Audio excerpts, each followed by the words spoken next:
Hey, this podcast is brought to you today by June Laloy. If you are an interior designer, you probably already know about Laloy and how great of a rug resource they are. Now imagine that same industry expertise and design know-how expanded into a total home framework. That's exactly what they have achieved with their sister company, June Laloy. June Laloy offers everything from rugs and furniture to lighting and decor, all with the same commitment to design and quality you know Laloy for. Check them out. Go to JuneLaloi.com. That's JoonLoloi.com and sign up for their trade program to get perks like their trade-only discount. That's JuneLaloi.com.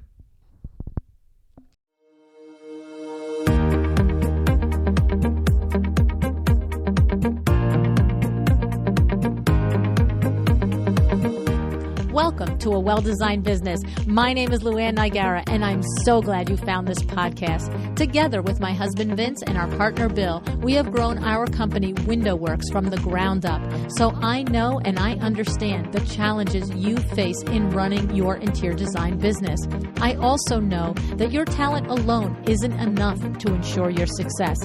So on this podcast, we talk about strategies and practical steps to help you grow your business. But make no mistake about it, we have our share of fun here too, mixed in with those aha moments that I love so much. This isn't fluff. Nobody has time for that. Whether you are a new interior designer or a seasoned designer, I am here to help you create and to manage the kind of interior design firm that you dream of. It's straight talk and it's action. Are you ready? Let's get started. Hi, welcome to A Well-Designed Business. Today, I am talking with Joshua Kasper, founder of Studio Kasa, an art curation firm built specifically to serve you, the interior designer.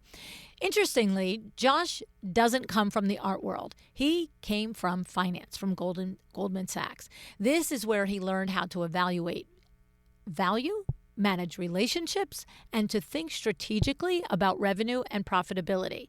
And that perspective is exactly what makes this conversation today so interesting, because he's applying business acumen to an area of interior design that many either avoid, rush through, or, quite frankly, don't monetize at all.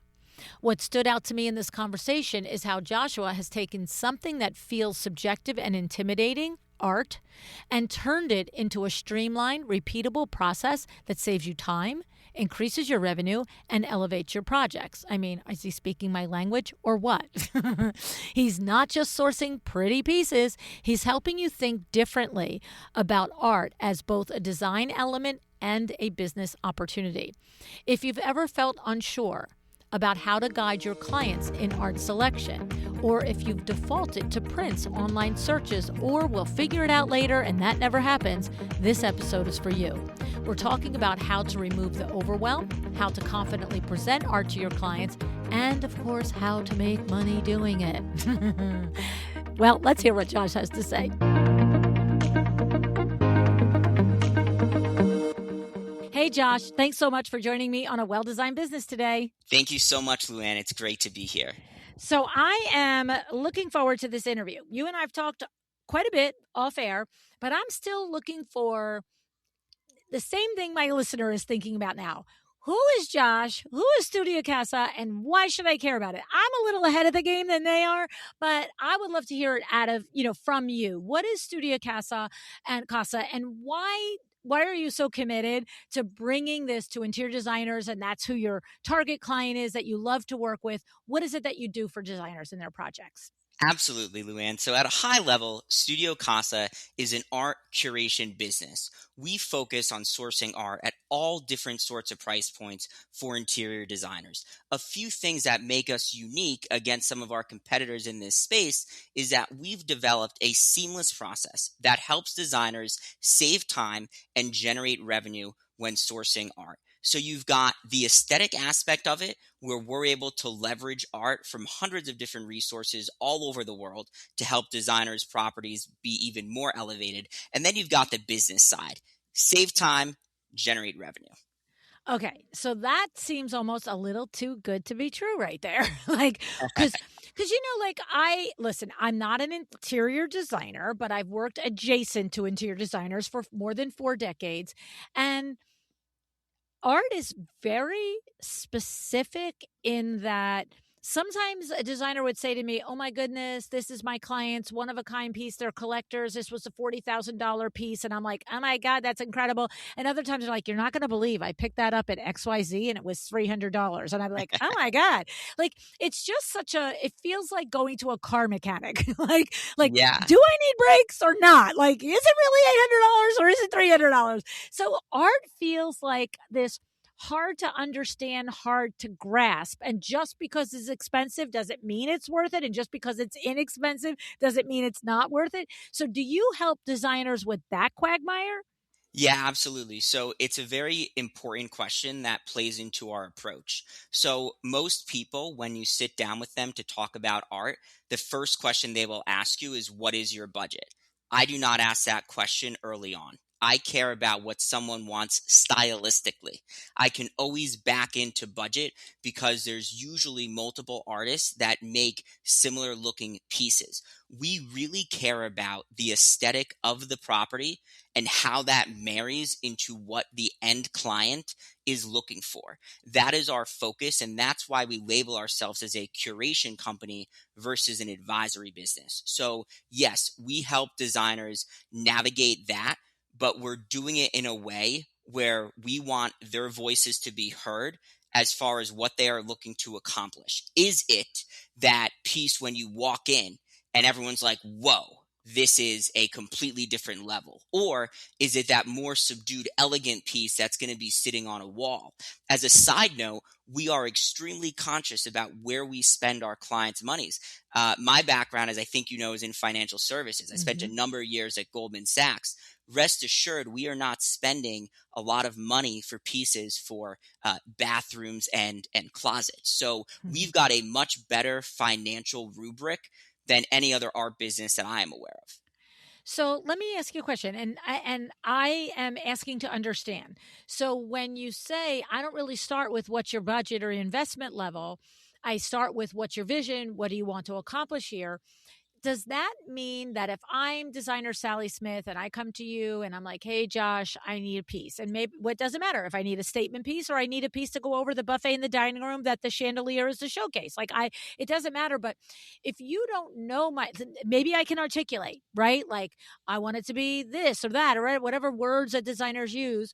Um but if you don't know if I'm willing to not spend more than 1,000 or I'm willing to spend more than 10, do you come back to me with here's $1,000 price range, here's a 10,000, here's if you're going for it? Like how do you do that That's then? that's exactly how it works, and Oh, because our process starts with the designers sharing their renders, we have an understanding of the level of property we are working on. So let you're me ascertaining it. Yeah, Okay. so let me break this down for you. So a celebrity designer who has actually been on your podcast, okay, they reached out to us. They had a high multi million dollar property that they were working on. And the client had decided they wanted to spend $5,000, okay? So they came to me and they said, "This is the budget for this wall. Oh, by the way, Josh, the piece needs to be 6 feet high." Okay. So I said to them, I said, "Well, I can work with an artist who's very early on in their career, and I could get you the best $5,000 piece that you've ever seen in your life." Hmm, I said, "Or here's what 10,000 gets you, and here's what 15,000 gets you." gotcha. They saw the $15,000 proposal. They brought it to their client. It must have been one of the fastest approved things we've ever had go through. Wow. And that was it. So we are very aware of the caliber of property we are working on, but also for residential properties, we usually set a floor at around $2,500, which is enough for us to be kind of flexible. And then on commercial properties, it's a few $100s. So like we have there's enough breadth in the area of the market that we're operating in to be able to satisfy art at different thresholds. And most times, Luann, houses, particularly residential properties, they're calling for pieces of different value, right? Mm, Like a lot of the properties we do are over $3 million in value. Okay. People are not spending hundreds of thousands of dollars on art. right? Our average spend for a $3 million property is around $30,000. Okay. That means Total that for the whole, like total for multiple everything. pieces for the home. Yes. That means that you're getting really only one or two like Right. standout Statement pieces. conversation pieces, and the rest of it is really, really nice, good stuff. But we also blend with our clients' collections because that's important. Yeah. And that brings everything into cohesiveness. Okay. So, for example, if you are a client, a designer client, I mean, and you come to Josh, I come to you, and they're like, in that process, yes, I want art for a whole home, say, or a whole apartment in New York City, say. If I've got pieces that the client's like, this has got to stay, this has got to stay. My grandma gave it to me. I love it. Or we picked it on our honeymoon. You want to know that too, because you're going to bring that into your curation when you make the presentation to the designer. Yes, and the feedback that we get from interior designers is thank you for hearing our voice and our client's voice. Mm. And that's really important because in the art world in particular, a lot of times those voices aren't heard. They, And yeah. we take this very seriously. We just did a home with a pretty big design firm in North Carolina, and we needed to blend existing art. And the design team said to me, the house is very modern, which I knew from we were past renders. This home was built. Yeah. Um, Yeah. and they had these all old like oil and acrylic paintings. Some were painted by the spouse's mother. Oh, Okay. whoa. So we needed to strategize with the designer because we weren't going to take those important pieces and put them in a laundry room. So we offered up to the client. We said, look, you care a lot about these pieces from your mom. Let's put them right into the foyer when you walk in. Oh, but by the way, here's an alternative just in case you want something different. Yeah. And then we show it. And then we blended. So, like with that property in particular, we had these very old floral paintings. Think of something that like your great grandmother may have. Renaissance, Okay. right? We blended it with very modern photographic collages of florals. And then we had everything reframed in aluminum. By the way, those floral pieces were only $800 a pop. Okay. Wow. So we created an entire wall blending the old and the new and made it cohesive through the framing. That's curation. And that's why Um, Studio Casa is first and foremost an art curation company. okay. So we're not just saying kick the old lazy Barker lounge to the corner. Let's just spruce it up a little and have it fit into the new look of the whole home. Absolutely, but don't get me wrong. Sometimes things are beyond acceptable. But we coordinate with the designers. So Yes. designers will we will always make sure, especially if we're engaging directly with their end client, that whatever our proposal is, they are on board and comfortable with. Secretly, the designer is always pulling the levers. Yeah. Exactly. Exactly. Now, is everything, Josh, and I don't even know if this is important to know, but I'm just coming up with the different things that I would ask if I was going to bring a client to you, right? Is everything one of a kind art by an artist who's identifiable, living or dead? Or is it some of it is like there's 50,000 of these in the world, like I don't know, like I don't know a Yeah. whole lot about art, right? Yeah, so it's a very good, very important question. So there's a joke that I have with my designers. I don't believe in prints. We only use prints for commercial spaces because let's face it, if you're doing a 30-floor high rise, you're not getting original art for the whole thing. Right. Okay. So the joke is Josh doesn't believe in prints, Okay. and I'm okay with it if it's photography because you're printing photography, whether it's on plexiglass, acrylic glass, or whatever it is going to be printed. But as it pertains to standardized prints, I am extremely against them. I don't think it provides the proper aesthetic value to a home in an interior space. And thankfully, a lot of designers have verified that because I could get them originals for near the same price. So Okay. when we do source prints, which again is photography, I am looking for limited run series. This is very important. Again, my background, I'm a former Goldman guy, so like I care a lot about the due diligence and how money is spent. Mm. If we're doing prints, small series only, so limited series of like 10 pieces, maybe 50.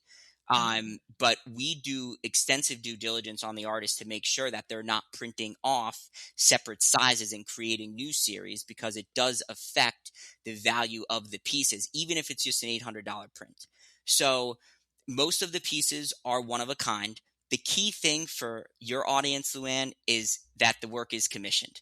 Designers love to commission custom colors, custom dimensions, custom mediums. That's what really matters to designers, because we might have a great set of art available, ready to go. But if they've got that red velvet sofa that their client bought and they need something to bring that sofa into the space, well, we could add some red velvet into a piece of art for them, and we are extremely good at that. So, just a note about commissioning, because this is most art businesses do commission art, but the way that we do it is a little bit different. And I think it's worth to just kind of point it out. Hmm. So, commissioning art is something that you really need to vet the artist before you actually commission it. So a lot of the artists that we work with, I myself as a collector have commissioned art from them. Not all of them, because again, I work with hundreds of different sources. But when we commission pieces, we don't like surprises. We will actually send samples to clients so they could take their finishes and look at them under different lighting sources and stuff. Most other art businesses are not doing that because they're not in tune with the design community to the extent that we are. Right? Mm. We work almost exclusively with interior designers. So we understand the importance of perfect dimensions, right? The coloration of things, the finishes of things. And these are all conversations that we have. And then during the process, we're getting photos, video, all of this data that we're looking at, signing off with. And if a designer wants to be involved, they can be as well, or they can just let us handle it. But the commissioning of art is primarily where the interior designers like to be, because it also gives them the ability to put their own little twist on something. Yes. But we do it in such a way where it doesn't devalue the art. And that's another differentiator, because a lot of times what happens is if an artist is open to doing commissioned work, and ours are contractually obligated to, if they're open to it, sometimes you bend it too much and the pieces don't look right. So we are experts on how much we could change the art while keeping the artist's integrity and the je ne sais quoi, if you will, Yeah. of the pieces, while also getting the designer exactly what they want. Other times people tend to over commission and the pieces come and the designers can't even tell like who the artist is. So we've got a very good proprietary process that runs on the back end of how to get it just right, where the designer's getting exactly what they want, but the artist is still delivering their look. And Okay. that's important for value. So if I'm picking up what you're saying, again, completely uneducated in this area, That's it okay. I was yeah. too when I started in the business. So it sounds like what you're saying is by commission, we're not like saying, "Hey Josh, connect me with an artist to start from scratch." We're saying, "I love the look of this artist, the style of this artist. This particular piece is a 6 by 8 and it feels good, but we need it in a 5 by 7 foot. And I'd love to have a little red in so my red velvet sofa punches in." And now it's like the artist's original piece is used as more than just as inspiration. It's almost a template, but just enough customization. And you're the watch guard with the artist of, yeah, that's a 8 foot by 6 foot piece. And if I make that a 3 foot by 4 foot, it's going to be garbage. No, move on to it. Like you're helping that. Like we can't just do that. Or this one is a good one to do that. Is that on the That track? that's correct, but it's even easier than that, Oh, because even in that example, as good as it is, Luann, there's still an onus on the designer. The designers have no onus in our process. We will just come to them and say, these are the artists that we could do to commission a 5 by 8 in what you're looking for this room. okay. So it's an even more automatic process for them. Okay. It's truly an amazing thing that we've gotten so good at this that designers literally, they send us their renders. They give us a few talking points on the clients. Ideally, we like to meet with designers, but we get it. Designers are really busy. Not all of them are going to meet with us. And you service all over the country, even though All over you're the in New country. York City, right? Yes, we're Yes. based in New York City. We service all over the country. So designers, we will just bring it to them. We'll say, look, this is a phenomenal artist where we can do what you're looking for in this space. And, one more point on this is it's not that designers are coming to us for whole properties. Sometimes that's the case, sometimes are coming to us just for a few pieces, sometimes they're coming to us for one piece. Mm. And the example that you're outlining is a perfect example for like that one piece where perhaps they already have some ideas and they want to get our opinion on it. But usually the designer, they don't need to think about what artist is doing what. They just need to say, here's the room. And usually they'll offer a dimension. They'll say, we want a big piece here, and then we take it from there. Okay. So what you're saying then is as the designer, I can have a whole home or I can have one room and I can have a feature wall in one room. And I don't have to comb through your website or the internet to get a style. I'm simply going to give you my renderings. I'm going to say these are, I don't know, beachy coastal people, like Yeah, whatever, right? And then you're going to come with suggestions. And it's funny because as soon as I use that example, it's like there's probably,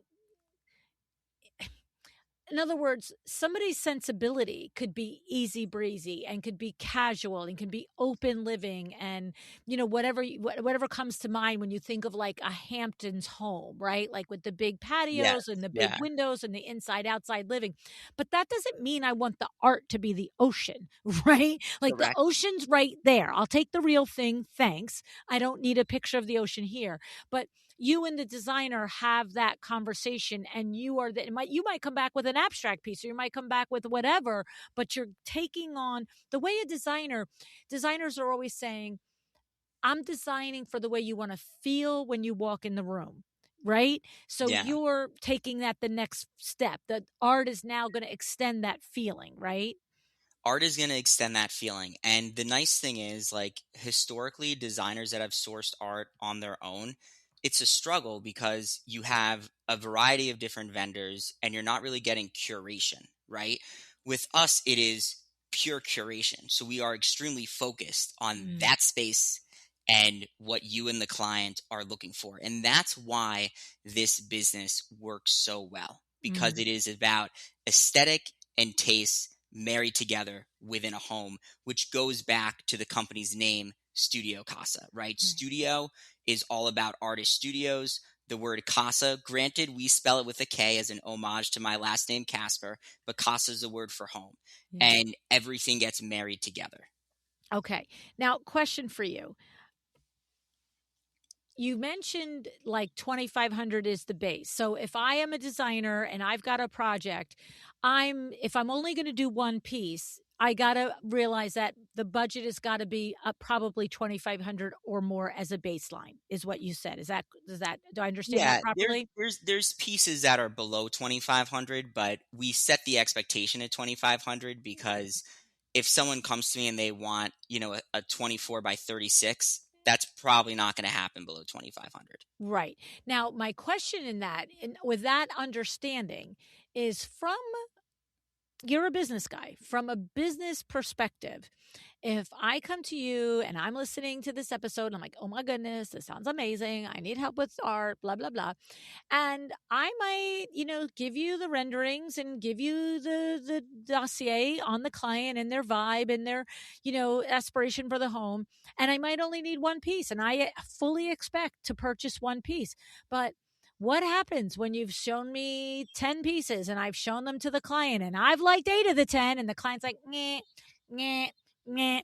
Like, how does that, like, because by the way, I'm thinking about you from your standpoint. Like, this isn't Yeah. just like 40,000 revisions. There's fine, sweetie. But I'm also thinking, how do you, my brain is going to, I know that you don't want that outcome. I don't even know you well enough to know you don't want that outcome. That's nonsense. Nobody wants to spin Yes, their wheels like that's that, right? correct. That's correct. But knowing from a business standpoint that that's not a smart way for you to do it, how do you help and educate and speak with the designer so the designer doesn't get in that darn loop either of now a personal shopper middleman for Yeah. art and everything you say is no and this is crazy because 8 of them were perfect. Yep. So there's two runs. Run number one is based off the designer's feedback. Run number two is based off the client's feedback. Mhm. We don't want to spin our wheels. We don't charge an overlay fee. Super important for your audience to know. Your clients are already paying a design fee. The last thing they want to do is go pay a separate art fee, right? Hmm. And for clients who want to pay that art fee, we encourage our designers to charge them that art fee, right? Right, right. So this second run, once we have the client feedback, is usually pretty tight, because we've got a very good sense, but usually, like, we're getting pretty close with the first one. I mean, again, I operate almost exclusively within the interior design space, so I am extremely well versed on what is going on with the interior design community. I'm looking at trends in furniture, trends in things that other art people are not focused on, and we are curating art to match those things. It is completely different from any other art business, which provides us with a very, very good, I call it our commercial lens, which Mm. is just what do people like, right? Hmm. If you look at the art world today, and I say this in a loving way because I do work with a lot of galleries, and there's great galleries out there, but the fail rate on galleries is over 50%. It's like a Mm. restaurant. More than Mm. 50% of galleries fail within 3 years, I believe, is the stat. Wow. And I think the reason why that is because they lack a commercial lens. We Mm. have mastered the commercial lens. It's to a point now, Luann, where literally, as we build relationships with designers, they know the artists they want. And Uh, once we do the first few properties, they're just coming to me and saying, yeah, put so and so in this room, that person, that room, go, go, go. So we'll go through our exercise for the first few properties. And yeah, every once in a while, they'll come to us with a request that is completely bespoke, and we need to just curate from scratch. But once we're further along, they're going to know the artist, and they're going to say here, there, yeah. there. And then we won't even have to do a take one or a take two. Right. It's kind of like when you start to get to know the fabrics that you like, whether it's in a like a Lee Jofa showroom or it's the furniture you like, your sales rep, you come in and they're like, "You're going to love the new spring introductions. Let me show you the line. Oh, not those four. You're not going to like them, but this is your look, right?" 100%. And we also study the portfolios of the designers too. So Ah, we get an understanding of their aesthetic, and that plays into the recommendations that we make. okay. Okay. Now, for you mentioned like designers are getting their design fee. I have had few conversations over the 10 years with designers who specialize in art placement for their clients, because usually if the designer has a love of it or a passion for it, then they're more likely to say, we need original art here. What are we doing? Why are we going to Home Goods for this Yeah, crap? it's Right, true. like whatever, It's very wherever you true. go that's not Home Goods, I don't know. Yeah. um, but when you don't have your own sensibility for it, you're a designer, you have good taste, you have proportion, you have scale, but you don't have the education yet in it. How, like, I feel like if I do make it just part of my design fee, it really could be a rabbit hole that I get into that I can't get out of. So, do you find that most designers that are entering the space are saying it's a separate project, part of outside of art, like, we're going to do your furniture, we're going to do this, but if you want art curation, art placement, then that's a different bucket, a different price bucket on my spectrum here? No, usually they just build it in. We pay our designers industry leading referral fees. So when you think about, like, art historically has been a low revenue driver for designers. Like, Hmm. industry standard on art is 0, 5%, 10%. We are Profit for far. the designer, you mean? Yeah, I mean, like, referral fee or discount, right? So Okay. we are multiples beyond that. Okay. We do not pay 0. We do not pay 5. We do not pay 10. We are beyond that. And your designers can learn all about that. They just got to go to studiocasa.art/Luann, and we'll give them access to we call it our trade program. Okay. But Okay. So that's where the they're designer making can money. make money on They this, like could they're get, making money on a sofa. This isn't a 5 or a 10% thing. Got it. yeah, they are. I can tell you because I'm on the other end of those checks. They are making money. Okay. We don't do it in the form of a discount. We do it in the form of a referral fee. Right. But if a designer wants to do it as a discount, whatever, like, we're Yeah, yeah, yeah. flexible to how designers want to work. But the key thing is, like, we're not going to designers and saying, hey, you should offer art as a separate service and charge the fee.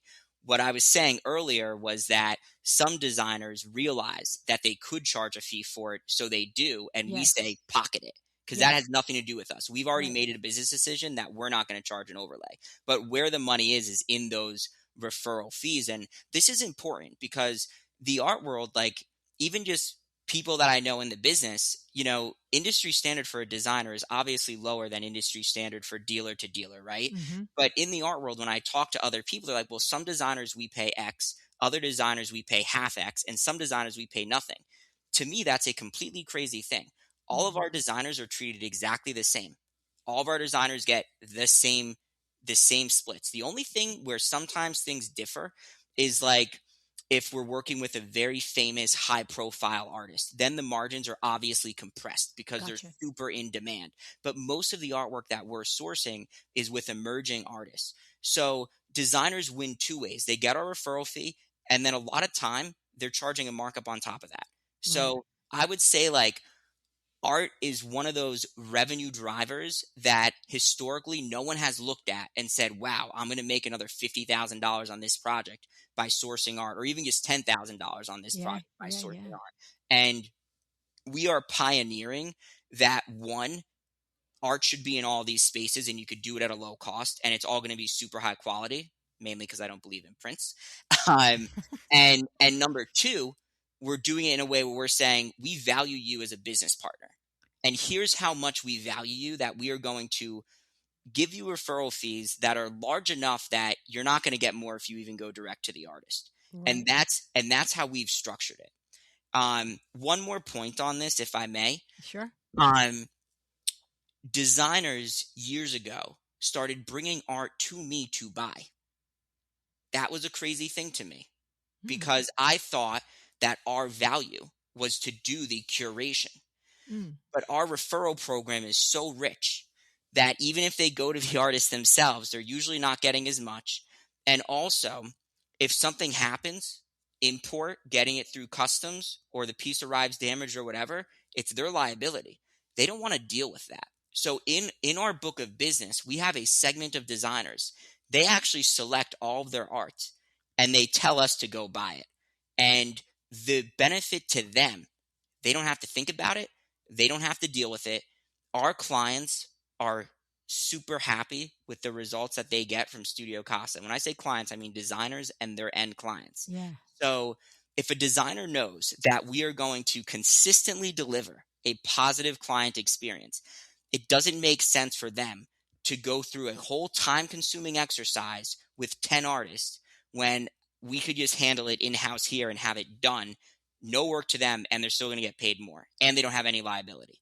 Okay, so that is if, as a designer, you are more knowledgeable and you're more educated in the art world and the artist world, and you are like, I know about this artist. This is the piece I want. When you first said they come to us to buy the art, I thought you meant they're like, my client doesn't want this, Rembrandt in their house anymore. Can I sell it to you? But no, it's like they have picked the piece, the exact piece they want, and they're asking you to go buy it so that they can buy it through you because your process takes care of all the loose ends, the import, if it is, the Yeah, packaging, the so it's shipping.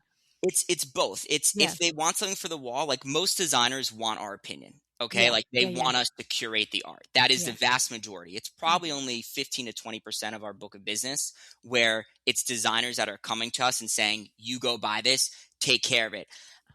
I use that as an example though because it speaks to how tight our process is Yes. and how happy our clients are, because it if you think about it, like at a high level, it almost doesn't make sense. Like if you already know what you want, why not just Right. go buy it? The whole But premise of the industry is get the middleman out of there and buy direct. And this is keep the middleman there because the middleman takes care of everything, right?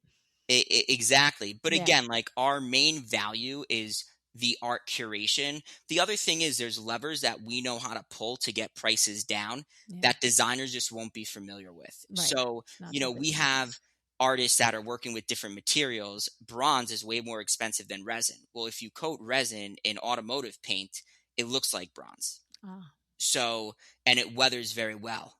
Can't go outside, but it weathers very nicely. So, going from resin to bronze, you're quadrupling your price depending gotcha. on the piece. So there is that component as well, because basically what we find is that designers really struggle to get exactly what they want Mm, for their clients, yeah. but because we're backing into price, it opens up so many more possibilities, which is again why we don't talk about budget early on because it's not our most important thing. We'll figure it out later. Interesting. Now, how does it work in the weeds? In other words, some pieces will require framing, some will not. You are giving the designer the education on that, the recommendations.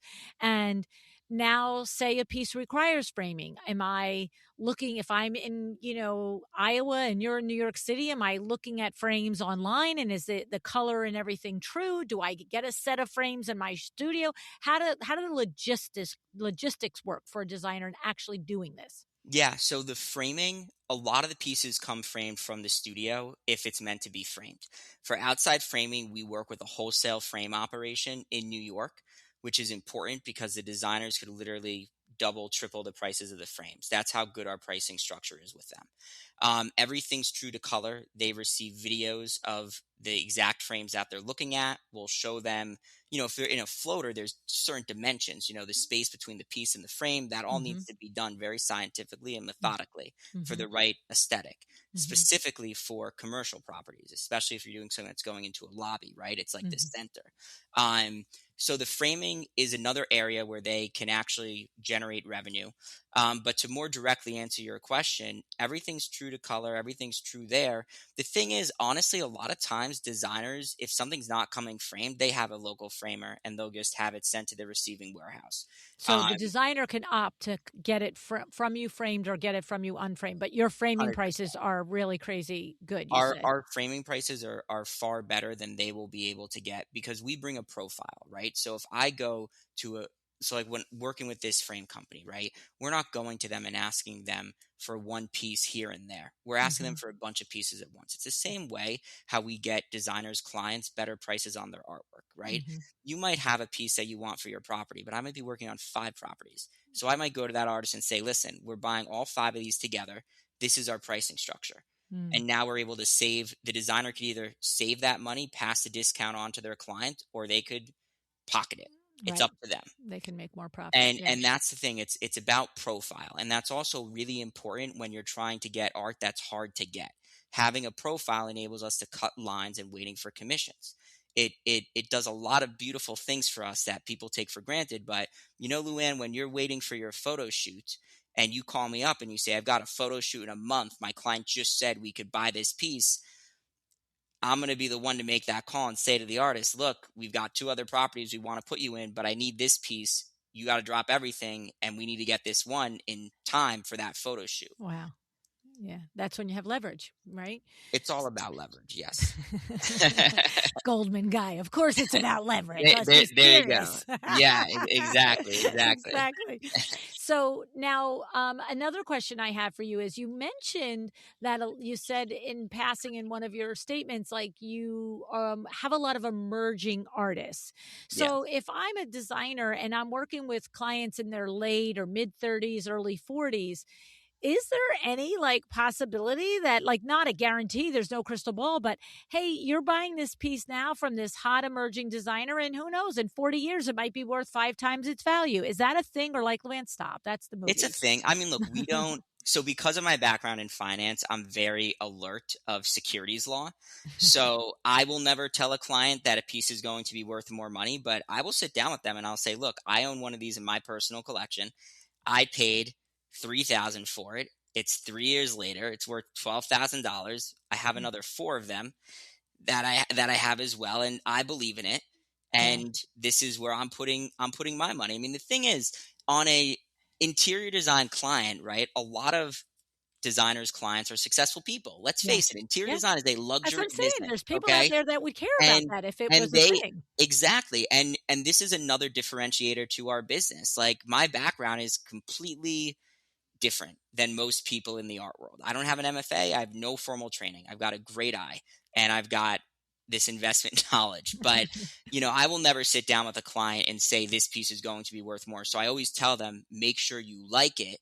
But, Yes. we do track things. There was a large piece that we sold last year, and the artist increased his prices shortly thereafter by 20%. And it was a price increase that was called for.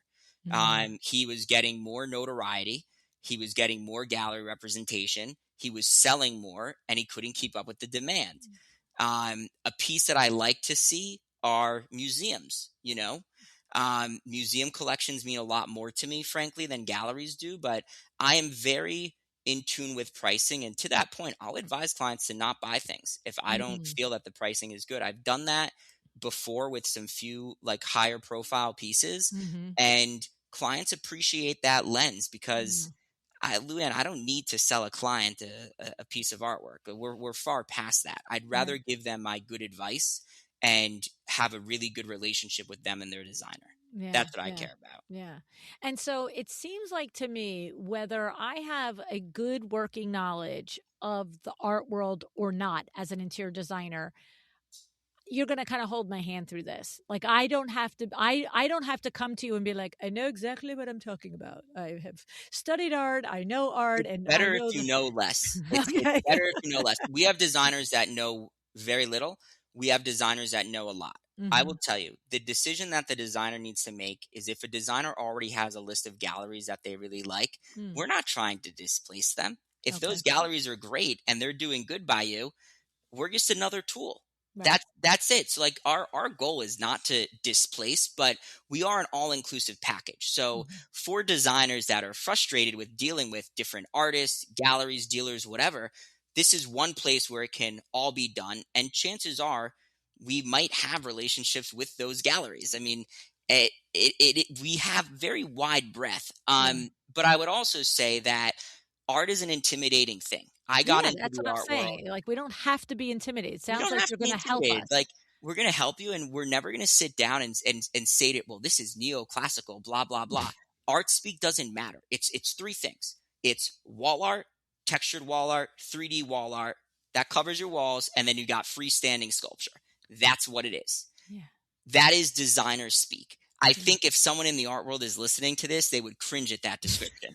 Okay, but that's what it is. And just a Mhm. note on emerging artists. So emerging art is it's the hottest part of the market in my opinion. Um, the younger generations are much more focused on supporting living artists, Mm, and a lot of the deceased artists, their techniques and everything are being taught in art school. Okay, mm, now obviously people cannot duplicate, Da Vinci's, but his techniques are being trained and stuff.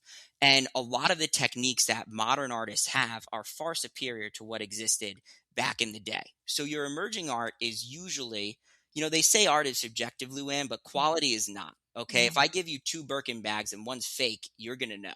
Yeah, yeah, Same yeah. deal in the art world. Okay, so I use that as an important example because the quality of the emerging artwork is just so much better than a lot of this older stuff. Not necessarily Da Vinci, but you have more refined processes now, Yeah. and you have fabrication. There's much more that can be accomplished, and there's such a better understanding now of like color theory and stuff than in the past. So emerging art, you end up getting a lot more bang for your buck, but Mm, also to get for clients that do want to have something that they feel might appreciate in value, the best way to do that is through emerging art. And you always see these news clippets of like auction records set, but also like the past few years, I mean, last year was really good for the high end of the art market, but leading up to that, the high end of the art market was not doing too hot. mm. And people were like, the art market is going downhill. What is going on? But the part of the art market that's covered in the media is only the super high end.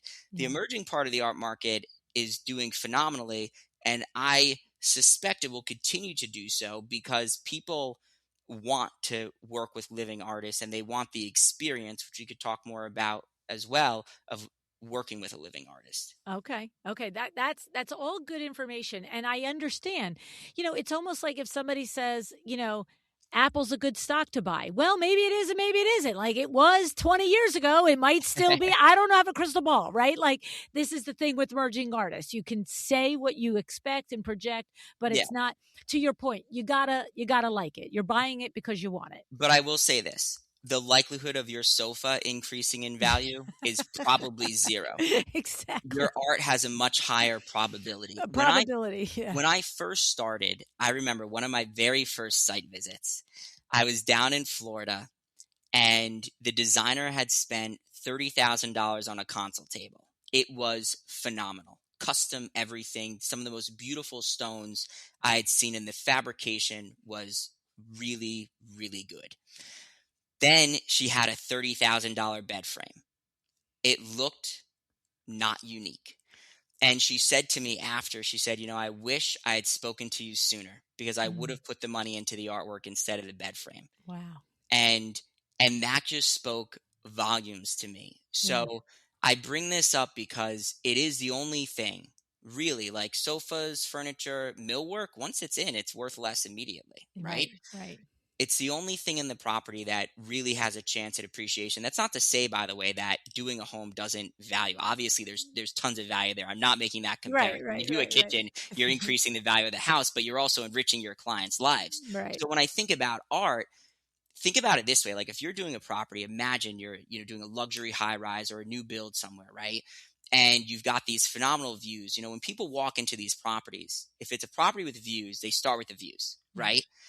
Then they're going to the art. They're Mm. not going from views to, wow, I love the handles, the knobs on your end tables. It's just that's just not where it's going. Right. Um, and these are important points because when people see art that they really like, it triggers a response.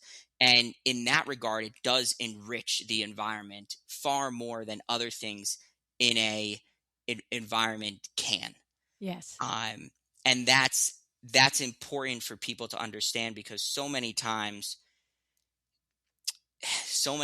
people overlook the art. Yeah. Yeah. Well, I think it probably gets overlooked for a couple of reasons. Number one, there is an intimidation factor on it. It's like if I'm dealing with high net wealth individuals in particular, and I'm going to start to, talk about guiding them in something that I'm not that educated on and I don't really know. Like, do I want to reveal that I don't know what the hell I'm talking about? Like, that's crazy, right? You want to talk about fabric and trims and furniture and 8-way hand sign. I got it down. I know what I'm talking about, right? So I think that's one reason. And the second reason is it probably doesn't feel accessible to many designers until they get to that ridiculous luxury level where they feel like they can walk in to some place like you or a gallery and be like, I'd like to purchase some art. Like think about Mm. all the designers that aren't at the AD 100 that like they, to your point, it's going to make or break the room or the home.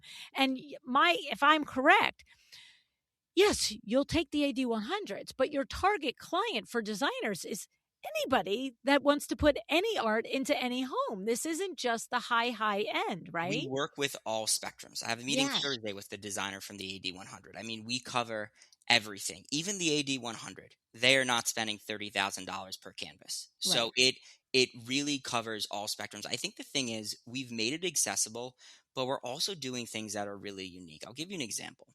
You know how like you go into a really high-end restaurant or a hotel and you'll see like an art installation. Maybe they'll have like 50 glass fish hanging on strings from the ceilings and stuff. Right. We're bringing stuff like that to residential properties under $10,000. Oh, you're And doing that kind of art too. yes, and that is something that no one else has brought into residential at the price point that we're able to do it at. How are Oh, we able to do that? We have the relationships with the artists and we have the relationships with the fabricators. And other people are just not as focused on it, but that's a pretty powerful thing that I could take something that might be $50,000 and I could have it produced for $10,000 and still have it be by an actual artist. And I could put it in your home. wow. So that is something that an AD 100 designer is very interested in. Mm-hmm. Okay. A designer that's not on the AD 100 might be less interested in it. I mean, we're doing installations with um, resin components, if you will, that are traveling up people's staircases, going up multiple flights of stairs that cost five to $15,000. Mm-hmm. Okay, like we are operating at a level where designers know from working with us, their photography is going to be so elevated that it Mm. absolutely will help them get the media that they are looking for. So when they Mm. submit their projects to AD, home decor, like they know putting our art in there that like one of the things that we're thinking about is how do we help get this property featured? Okay. But I have to just say it because, it's my understanding from today's conversation and past conversations.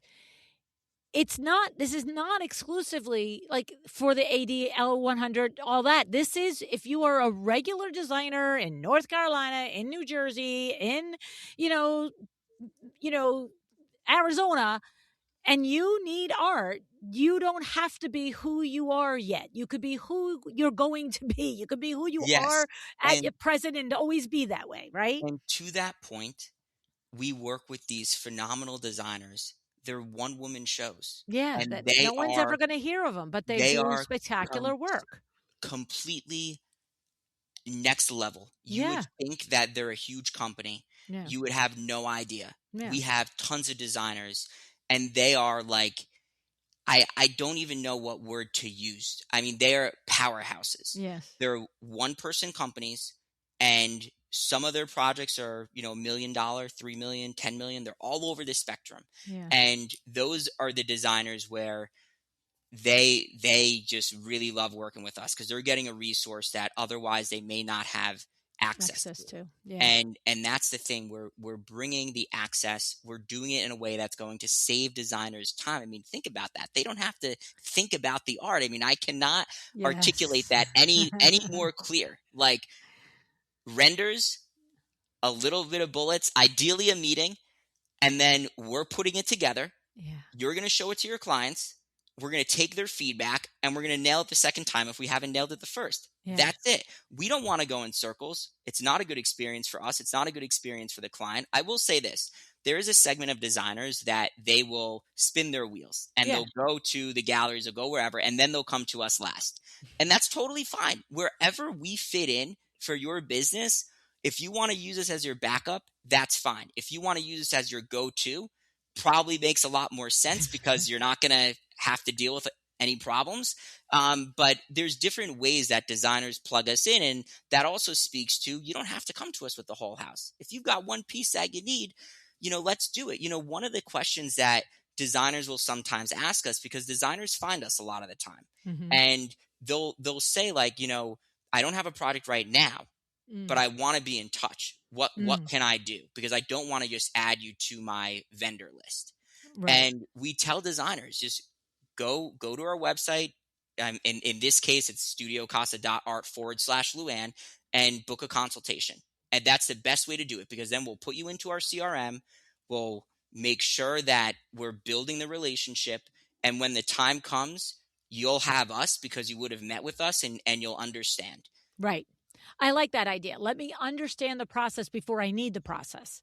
Like, that's totally up my alley. It's like, if Yes. I can visualize how this will work, now I can start to introduce that conversation to the boots on the ground conversations with my clients. Like, And we train designers how to do that. One more thing. So I feel like I've been saying that so much, one more thing, but it's a natural evolution.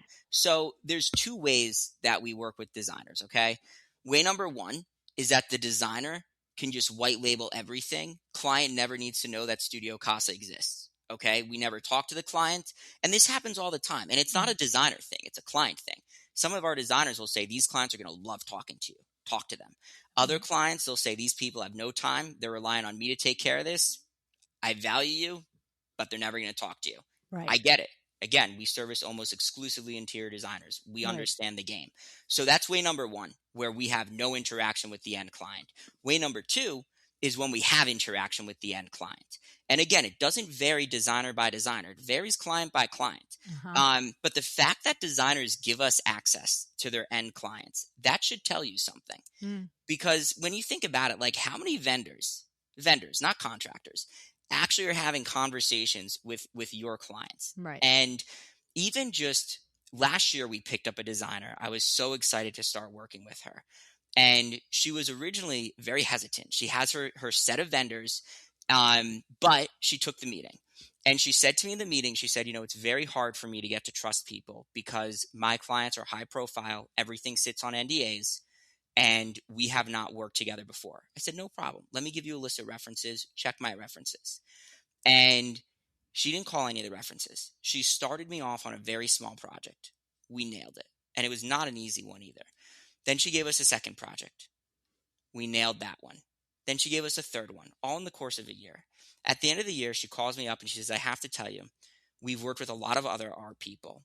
You are the best. Your program is the best, and I trust you with my clients. Mm, That says it all, Luann. It's yeah. that trust that we have with clients. I'll give you another example. We were working with the developer, directly with the developer. Luxury high rise, we were in charge of the lobby. They had a different art company do the rest of the building. I thought they did a great job. They were not as happy with them, but whatever. So we were brought in to wrap up the project because they had parted ways. So I sit down with, this is like a mid-sized developer, so big company, but not like 10,000 employees, not like that. Mm. And the head of the company says to me at the end of our meeting, he says, I don't know how you did this. He said, you came in with 5 proposals and you gave us 3 viable options, and no one else has been able to come to us with anything. And he was like, kudos to you. And that was based off of renders and talking to one of their project managers and one of their architects to understand why they built this building where they built it Mm. and who they're trying to get to rent their apartments. Mm-hmm. That is a business lens. I That's right. directly attribute that to my experience at Goldman. I don't think that's coming out of an MFA program. Okay.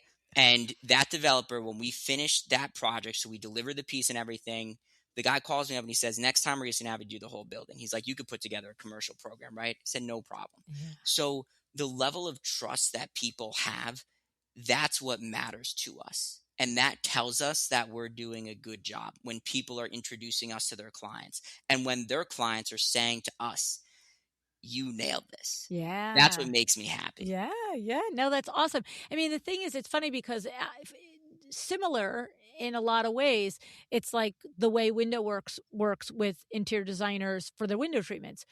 Sometimes we never meet the client. Sometimes we're on every site meeting with the designer and the client as the window treatments are decided and discussed throughout all, room to room to room.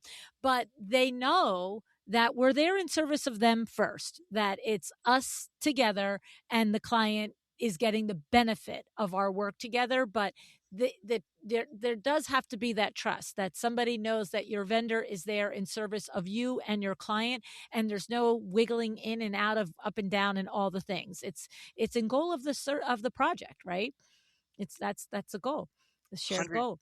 100%. And I mean, look, we've had designers call us and literally just tell us, like, thank you for taking care of my clients. Like, Yeah. there's certain designers in our book that they're not even involved. They just Mm. introduce us to their clients. Now, I'm not talking a whole lot about that today with your audience Mm-hmm. because I suspect these are designers that are going to be new to Studio Casa, and we Yes. would never expect a designer to just Turn meet us and somebody then over. yeah, but as designers get to know us, there's a segment in our business today where they literally just introduce us to their clients and then we take care of it and we write them a check.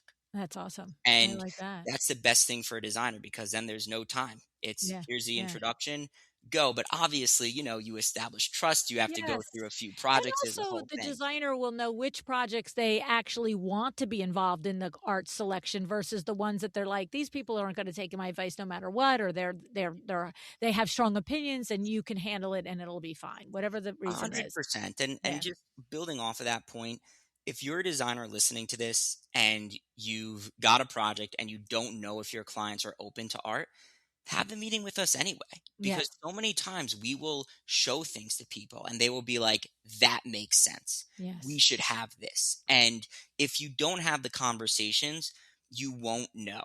Yeah. And through Luann's podcast, you have a resource now where Hmm. we're going to bring everything to you. Hmm. So there's nothing for the designer to lose in giving us an opportunity to showcase some pieces for a property. I agree.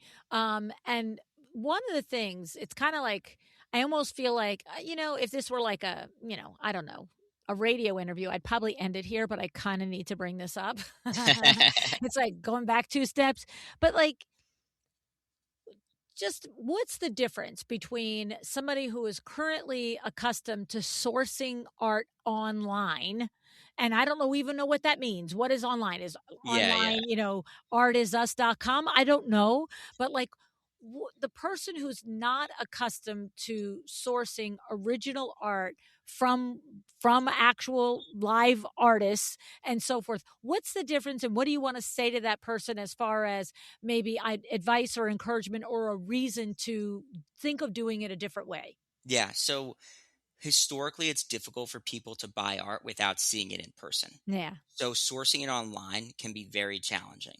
We have the ability to show art in person. We'll send a truck to someone's home.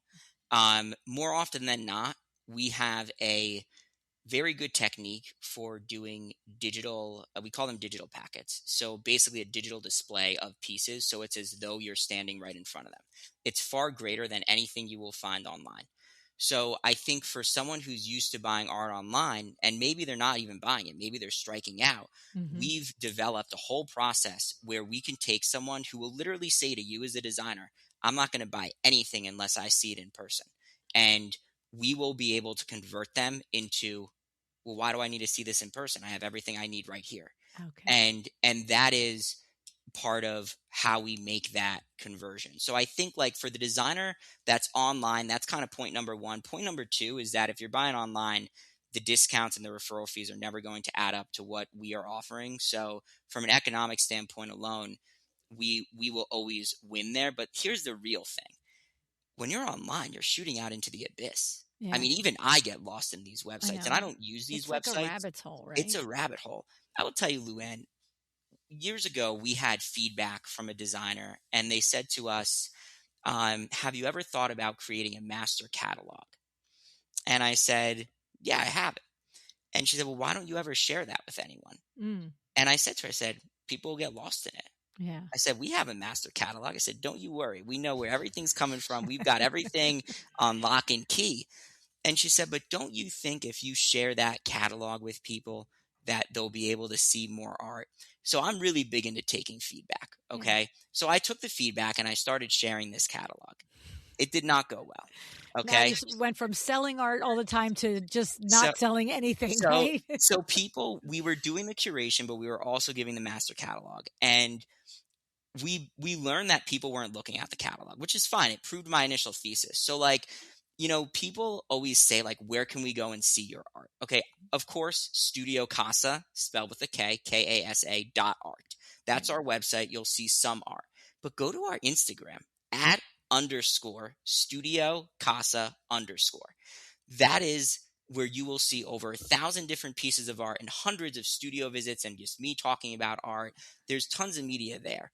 But to really see like what we do and to understand our process and everything and to get to the heart of Luann's initial question, just book the consultation and we'll Yeah. walk you through our projects. We'll show Yeah. you everything. And then you'll literally, after that meeting, you will think to yourself, what was I doing going online trying to buy this stuff? Yeah. Yeah. It Yeah. just doesn't, it's inefficient, it's painful, it's not fun, and you don't even sell the art a good chunk of the time. Right. It's so true. I mean, there's so many things like that that you just get down a rabbit hole and you can even start with, I know I want coastal art. And then you get there and I'm like, well, maybe I want that tiger over there, or maybe I want that abstract. And it's like the next thing you know, it's 3 hours later and you're like, never mind. We don't need And art. if you're not charging your clients hourly, Hmm. that's 3 hours of wasted time. That's right. And that's the thing, like, we know that we understand designers' businesses, okay? We understand you have your design fee, there's hourly charges, but there's not always hourly charges, Right. right? So if you're not charging hourly and you're spending all this time on the art, and chances are you're probably not charging an art advisory fee, most designers are not doing that, Hmm. then your hope is that you sell the art. But then once you sell the art, you're like, let's say you put a 20% markup on it, okay, which would be like kind of rich, but like, let's say you do that. Fair in the sense that you are finding the art, right? But Yes. if that client stumbles upon that artwork, you have business risk now. Yeah. Our whole thing is set up so that your clients will not pay more for our art elsewhere. And we remove that business risk. You don't have to Right. think about it. There's no reason to go through the whole song and dance of trying to find stuff, figuring out how you're going to make money on it, Yeah. let alone trying to do right by the client and get them the right art, because that's Yeah. first and foremost. We take all of that onus. And just for clarity, you said they won't pay more. You meant less. The client won't pay less for that art than the designer charges them. So the way that we work it is that our prices are always going to be the most competitive. So Yeah. if but if you're a designer and you charge, let's say you mark up, right? Hmm. 20%. And by the way, we tell our designers what they could mark up and still be below gallery pricing. So we Right. Right. share Right. that information with them. Very important. Right. Most people don't share it. Most people don't know it. That's why. But the fact is, if you're a designer and you buy something and you mark it up 20%, and that's not in your contract somewhere, right? Yep. Your clients are not going to be very happy with you. Right. We have all the pricing and everything So we understand where it's being sold for elsewhere. So Right. your clients will not see a lesser price Right. That's it. elsewhere. A lesser Yeah. price. Yep. Yeah. 100%. Yeah. I get it. I love it. So I guess I'm trying to think. The only question I know I've asked you because you can work with designers across the country, but the final thing is it just seems so obvious is if I ultimately place an order with you through your digital presentations and I feel 100% and my client gets it, they don't have to see it in person and I don't have to see it in person.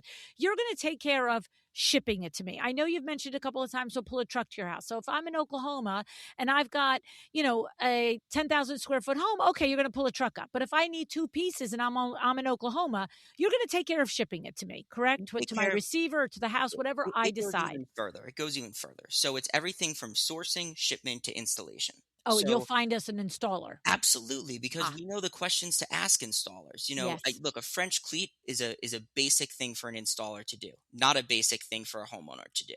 And we will vet these people out. We want to make sure if they're touching a piece, look, even if it's a $2,500 piece, it's still 2,500 bucks. That's right. But we have a different way of vetting out an installer than the way that someone who's not familiar with how art is hung. I mean, look, we make sure they're all museum grade. Literally, we'll check to make sure they've done installations for museums. So when I say Okay. museum grade, that's not a marketing thing. That's like, It's have a you ever thing. done an installation at a museum before? Okay, like it's a It's real real. thing. And in fact, for our framing, we have a separate framer who does super high end frames. He makes the frames for MoMA in New York Wow. City. So there's a flexibility there. It is a full soup to nuts process. I will say sometimes designers don't get us involved in install because they already have people, but Yeah. yeah, we handle everything. We've got different shippers that we work with.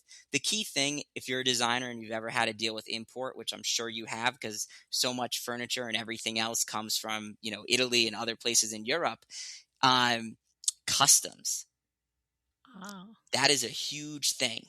And the way that we work through things with customs, it makes things way easier and you don't even have to think about it. that's And nice. and that's an important thing because our tracking enables us to see everything as it's unfolding, and we're also working with shipping agents. So we have, sometimes you get nervous, right? You don't have tracking or like, where's this piece? Well, we make a phone call and we get the tracking, right? Okay. But I would look at that as of a benefit of working with us for sure, but not necessarily a differentiator.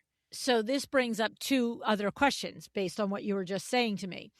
Two completely types of questions. But the first is if I have a client that is feeling an attachment to patronizing American artists, US based artists, I can make that as part of the initial portfolio request, 100%, 100%. right? So one of the things that we show designers when we do our consultations with them is we show them a presentation.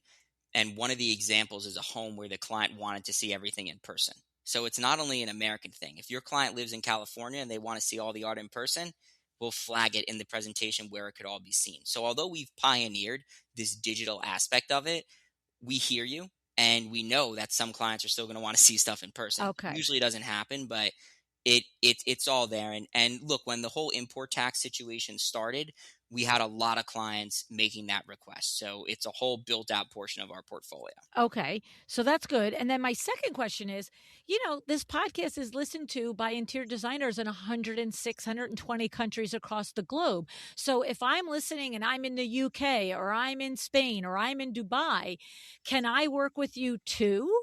Yeah, Like, absolutely. It's right? actually easier to ship art to those countries than to get it into the U.S. So we would love to hear from you. Right. Absolutely. Everything that we do could be done anywhere. Yeah, I mean, we have a huge UK and Australian listener base, obviously, both, So English speaking countries, but it does go to, I think it's 120 countries. And I do get email from designers in France and Ireland and Spain saying, I love your show and yada, yada, yada. So this is not, restricted to US border. Obviously Canada's right there, but somebody's listening and they want this help and they want this thing, they can be from anywhere. yeah, and we work with designers in Canada. I mean, look, Yeah, we've got phenomenal artists in the UK. We've got phenomenal artists in Australia. One of our top artists in 2024, I think, was Australia based. Top artists by sales, meaning that designers really resonated with their work, right? good. Um, Nice. So Canada, we have some artists in Canada, but the design companies in Canada really like what we're bringing to them. It's Yeah, I'm they not so want much local. worried about if you have artists in these countries, but if Yeah, I'm a designer in Spain listening, I can make that appointment with you guys and learn about your process, and you can help me supply art to my absolutely. clients. The reason why I bring up the artist point is because it shows that we could work locally. Mm, So a designer in Spain, they might still want some local options. yes, And they might think, well, how's someone in New York going to be able to give me local options? But we do have local you options. I do. mean, Yeah, the whole business, Luann, started with Instagram. So our reach is so much further yeah. than most businesses because it wasn't created to be a business. It just became a business. And artists started coming to us. I mean, yes, I have traveled to a lot of these places to scope out art, but where we've gotten right now, we're getting DM'd all the time. So, Okay. Can I be one of your artists in your stable? Can I feature yeah, my so work? our portfolio is so wide. I mean, it's actually a very important point. Like when you think about art, the way the art world works today, you've got galleries, dealers, advisors. Those are your three main categories. Galleries, by definition, represent a group of artists. So if you go to a gallery, they are beholden to their artists, which is not a problem. Someone needs to be responsible for artists' careers, and galleries are the best to do that. But you might only be limited to 12 artists. If you're Right. working with a dealer, by definition, a dealer sells from inventory. That's almost an inherent conflict of interest. Now, I Mm, say that again with love because I work with some phenomenal dealers that have inventory that no one else can get. So I'm just outlining the differences yes, here. yes. Okay, there's a place for all of these people. An advisor historically was tasked with building out collections for people. Well, now that term is so used and abused, it's basically a sales term now. The way that people just wake up in the morning and say, I'm an art advisor today, right? Studio Casa as an art curation business brings all these resources together in an open architecture platform in a way where we are representing the designers and their clients. And we can do that here. We can do that in Spain.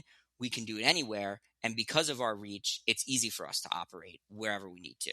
I love it. I love it. It sounds like such an opportunity for the established designer to really probably ramp up and double down on a revenue stream and also bring, satisfaction and more enjoyment to their projects but and their clients, but also an opportunity for, like you talk about, emerging artists, emerging designers, to make this as a revenue stream for their business, to educate themselves and to have somebody side by side holding their hand and just having their back in the process.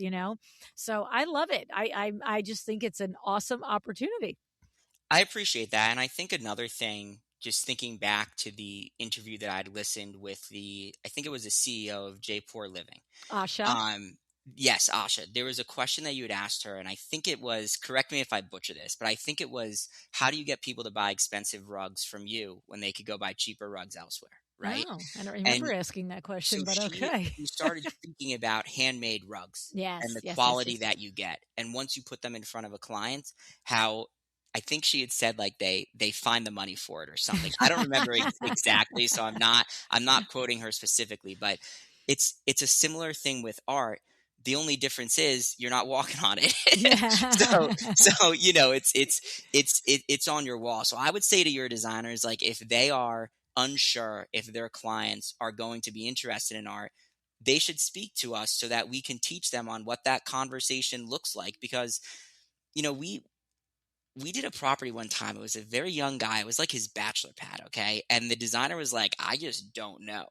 And I was like, I was intrigued because he also worked in financial services and everything. And I was like, I think there's something we could do here. We might be able to get him. And once I started talking to the client, we uncovered an immediate need for a piece in the dining room, but we also uncovered, how do we cover circuit boxes with Ah, art and not make it look like we cover the circuit boxes. So yes. you never know like where What the the need is, driver is, what the what the driver motivation is. is, right? Sometimes it's functionality. And now whenever I see circuit boxes, because this is very common, people are like, cover up my circuit boxes, okay? Whenever I think of circuit boxes, it reminds me of this client. This client had 3 circuit boxes in a kitchen and they were scattered. Oh my And gosh. we had to bring it all together and make it look cohesive like an art And installation. not like art hung in the wrong spot, like up at the Correct, and we did some phenomenal work there, but I just think it's important to have the conversation. Like I said, we're not trying to displace anyone. We're an additional tool, and I do think there's something to be said that this business came to be through designers. We Yeah. didn't set out to build a business for designers. Designers came to us, Mm. and that's how the whole thing got started. I love it. I love it.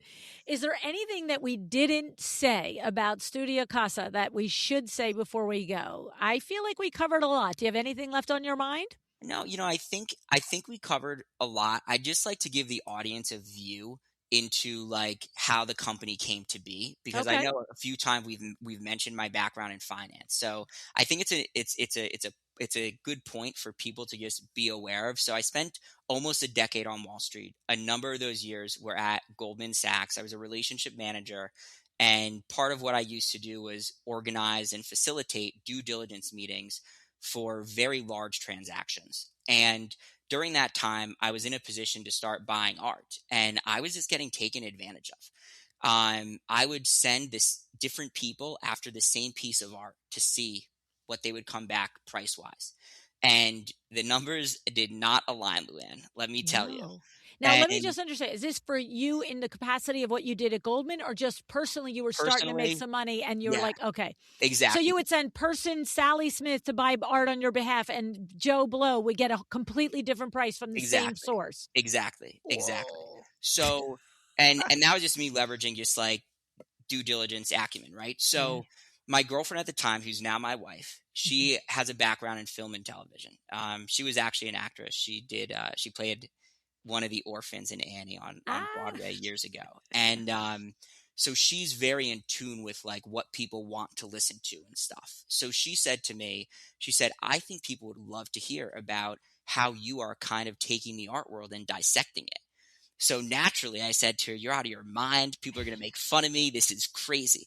But she kept persisting. And I started posting these videos online of me talking about art and how I would buy art, how I would place art. And who responded to our videos?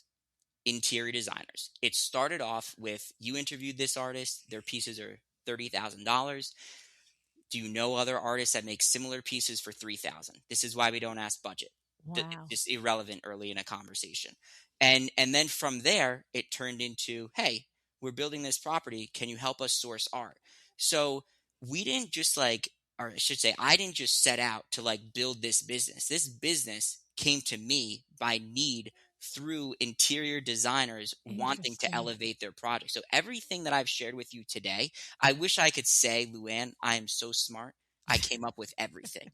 But unfortunately for both of us, I'm not the smartest person in the room. Okay. So the way that this whole thing unfolded was through designer demand. And then we also heard from a couple who had built this very nice property in the Hamptons, and their designer didn't source any artwork. And we started working with them to source the art, and the designer actually like okayed it. She was like, "Oh Mm. my God, this is amazing. Yes, buy this, buy Take care that." of it. Yeah.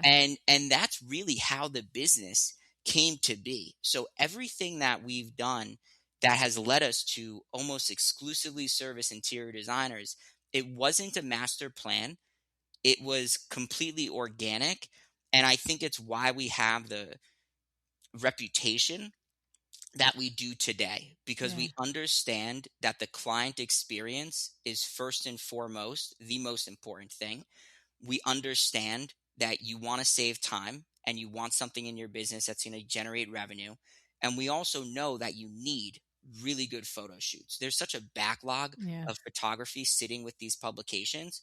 If we could get you phenomenal artwork to make your properties stand out, and you get published as a result of obviously not just our art, but it's an important part of the It puzzle, is. Mm-hmm.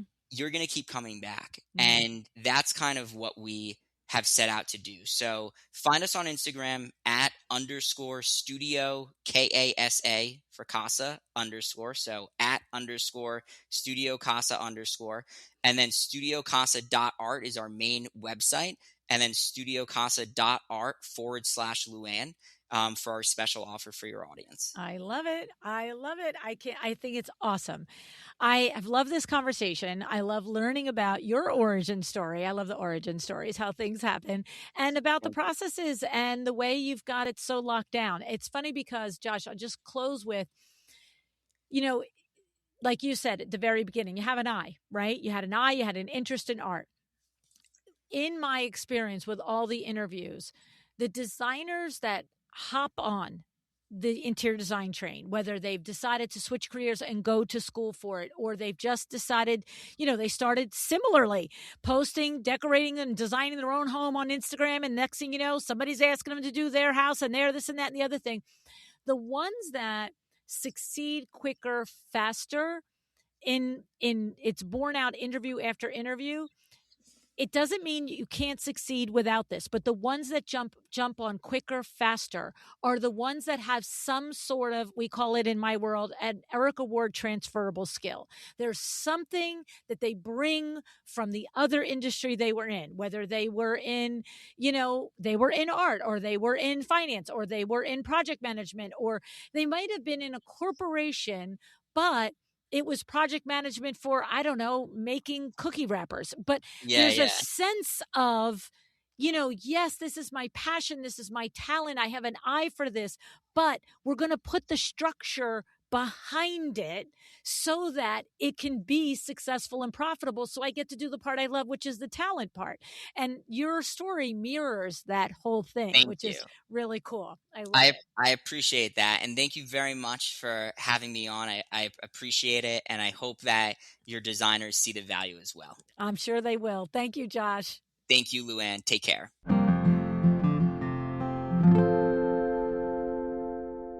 So, what did you hear in this conversation? Because what I heard loud and clear is that art is probably one of the most underutilized tools in your business, both creatively and financially. I often think window treatments are, but I have to tell you, I think this really tops window treatments for being underutilized, right? And the reason it's underutilized is not because it isn't important, but probably because it's intimidating and it's unstructured. And frankly, it's kind of risky if you don't know what you're doing. And how do you figure out what you're doing, right? So here's the shift I want you to make mentally. Art is not about you becoming an art historian. It's about you becoming a better problem solver for your client. Think about what Josh described. He's not starting with budget, he's starting with your vision. He's looking at the feeling of the space, the architecture, the client's lifestyle, all the things that you share with him, and then he's backing it all into the appropriate solution. This is how you already do your work as a designer, right? So this is just an extension of that same skill set. Now, if you're newer in business, here's the mindset to adopt. Do not wait until you feel ready. You get ready by doing. And in this case, you get ready by aligning with the right partner. Because what I heard Josh say over and over is that his process removes the burden from you. You don't have to source from 10 different places. You don't have to guess about pricing. You don't have to worry about shipping, framing, or installation. That frees you up to stay in your lane, which is leading the vision and guiding the client. Doesn't that sound amazing? Now, if you've been at interior design for a while, what I want you to sit with is this next point. How many hours have you spent throughout the years down a rabbit hole trying to find just the right piece, right? Whether that's online or, traipsing through galleries, right? And what happens with all those hours? You end up either not finding it, or worse, you find it, but you make little to no profit on it. That's not a sustainable use of your time. That is not operating as the CEO who is safeguarding the company. That is operating as a task doer.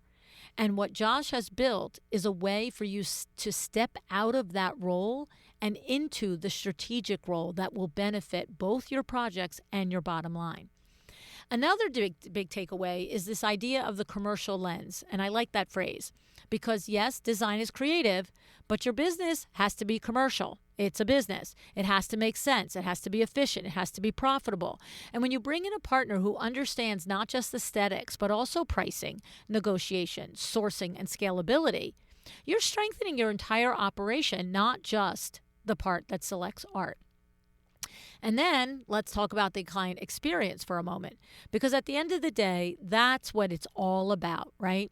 When you can present art confidently, when you can show curated options that feel aligned and intentional, and when you can eliminate the back and forth and the uncertainty, your client will feel that. They will feel taken care of. They will trust you more. And that trust leads to better projects, smoother processes, and yes, my friends, more referrals. So here are your action steps. Number 1, stop treating art like the last checkbox on the project. Start bringing it into the conversation earlier, even if it's just planting the seed. Number 2, get a process in place before you need it. That means booking a call with Studio Kasa now. Get an understanding of how they work and know how to plug them into your workflow when the opportunity presents itself. And then number 3, evaluate how are you currently handling art in your own business. Are you spending too much time? Are you making too little money? Are you avoiding it altogether? Because wherever you are in any of those 3 phases, there's an opportunity to improve. So if you want to connect with Josh and his team, go to studiokasa.art/Luann. Learn more about their trade program and how they can support you and your projects. And big giveaway here, Josh is offering 2 ways to connect, and both are completely complimentary. So you go to studiokasa.art/Luann. But when you get there, you can either book a one-on-one call, or Josh decided that he was going to host 3 live group webinars over the next couple of weeks, right? So the one-on-one call is perfect if you're in a completely different time zone, you're in Europe, you're in Australia, and the 12 p.m. Eastern isn't going to work for you, right? It's also a one-on-one is perfect for you if you already have a project in mind and you want to talk through something specific, right? You'll get direct access, real answers, and a clear understanding of how they can support you. It's also for you if you just want to do it that way, my friend. You certainly can. But he's also going to host these 3 live group webinars. So the first one is going to be Thursday, April 16th. That's next week if you're listening in real time. Thursday, April 16th, 2026. The next one is going to be the following week, April 22nd, 2026. And the final one is going to be Thursday, May 5th, 2026. All are at 12 p.m. Eastern. So in my mind, the group setting is ideal if A, you're newer to sourcing art, right? And you really are like, I don't know what I don't know. Or if you just prefer to listen and learn, and then also to take advantage of questions that your colleagues might be asking. I know a lot of times I'm in a room and I'm like, oh, that's a good question. I didn't think about that. Okay, because sometimes that's where the best insights come from. So whichever rocks your boat, you want a one-on-one, you want to get in the group, all good with Josh and his gang. Now, here's the bonus that he's offering. From the time this episode airs through May 5th, 2026, every single one of you who books and attends either the private one-on-one or the group webinars will be entered into a robo raffle to win a piece of art. Yeah. Okay. So how cool is that? Look at my Instagram today for the picture of the art. Look for the email coming out on Sunday that tells you more about Studio Kasa and will give you a picture of the art, right? So how fun is that? Like, I think that's so cool. I saw it's really beautiful. So the decision is simple. Do not wait until you need this. You need this now. You need to make money in your business. You need this now, right? And don't wait till you understand it, right? To like, I'm going to learn more about art and then I'll find out about how his company works. No. Go do this now so that, what do we always talk about here? You're prepared to be lucky, right? You've got a little understanding, a little language, an idea of the process, and the next time you are walking a new project and you see those big walls or that big space over the fireplace or whatever it is, you can say, had you thought about doing, original art anywhere in this house? And the client might look at you and say, I'd love to, but I don't know how. And you can say, that's cool. I got you. All right? So go to studiocasa.art/Luann. Choose whichever option works best for you and get it on your calendar. Thank you, Josh, so much for joining me today. This was so interesting to learn about this. I love that this is I Know Money that we're leaving on the table, and we need to put it back on our side of the table. And thank you for listening today. I appreciate that you show up. Decide to be excellent.